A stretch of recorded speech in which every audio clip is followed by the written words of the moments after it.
बच्चे मन के सच्चे होते हैं। बच्चे हमारे देश का भविष्य हैं। आगे बढ़ने का अवसर देकर हर कठिनाई से निपटने के लिए बच्चों को देश के विकास में महत्वपूर्ण योगदान देने के लिए तैयार किया जाता है, जिससे वह देश में हर विकास के महत्वपूर्ण योगदान को दे सकें। एक गांव के 3 बच्चे थे। तीनों में काफ़ी दोस्ती थी और तीनों एक पक्के मित्र थे।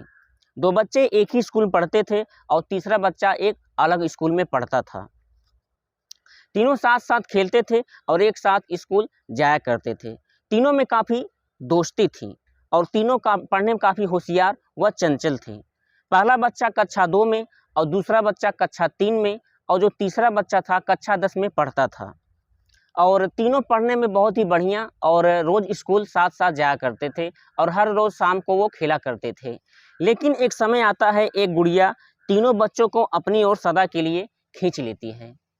नमस्कार साथियों, मैं रवि लिस्टन रवि स्टोरी में आपका स्वागत करता हूं। आज की जो सच्ची घटना है आपको रूबरू कराने वाले हैं, जिसे सुनकर आप चकाचौंध हो जाएंगे।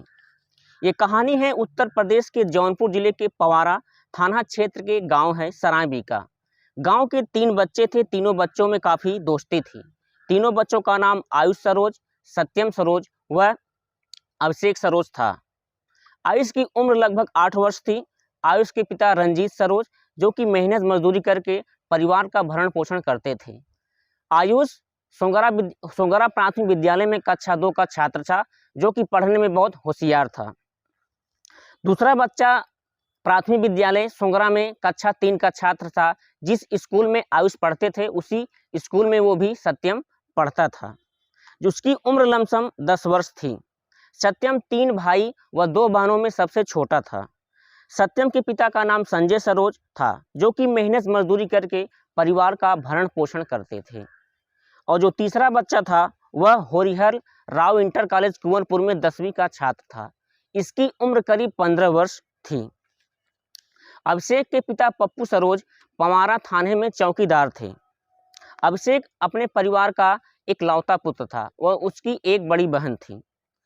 अभिषेक अपने परिवार को पूरी तरह से बहुत प्यार करता था। वह अपने पिता को बहुत प्यार करता था। दिनांक 21 अगस्त को नाग पंचमी के पर्व पर एक गुड़िया का त्यौहार मनाया जाता है। यह त्यौहार काफ़ी वर्षों से मनाया जाता है। इस त्यौहार को मनाने के लिए बहनें पुराने कपड़े से पुरानी गुड़िया को तैयार करती हैं।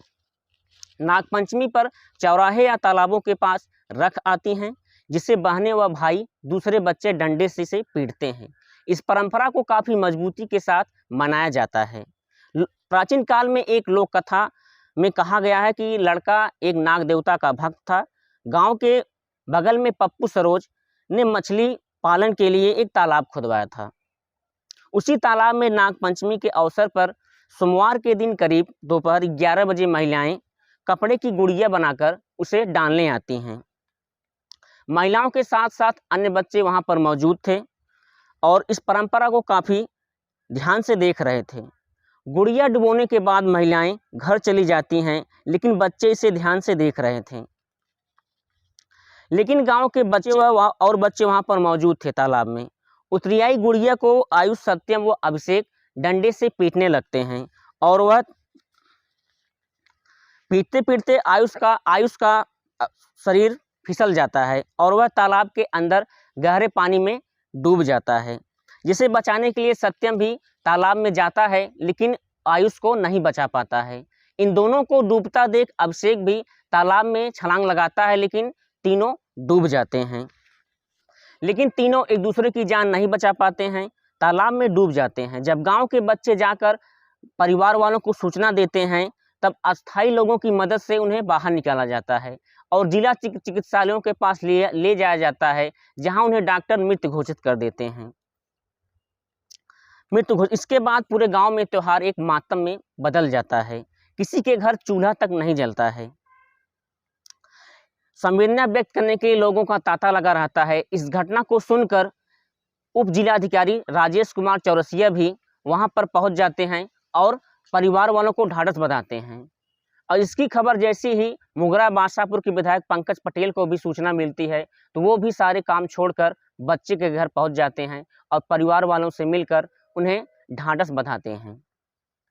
दोस्तों, आपके गांव में कोई भी परंपरा हो उसको निभाइए, लेकिन अपने आसपास छोटे बच्चों को तालाब के पास मत खड़े होने दीजिए और अपने परंपरा को छोटे बच्चों को न बताएं, न दिखाएं, जिससे बच्चे इसे छेड़छाड़ करें। दोस्तों, इस कहानी से किसी को ठोस नहीं पहुंचाना है, बल्कि आप लोगों को जागरूक करना है। मिलते हैं नई कहानी में, तब तक के लिए धन्यवाद।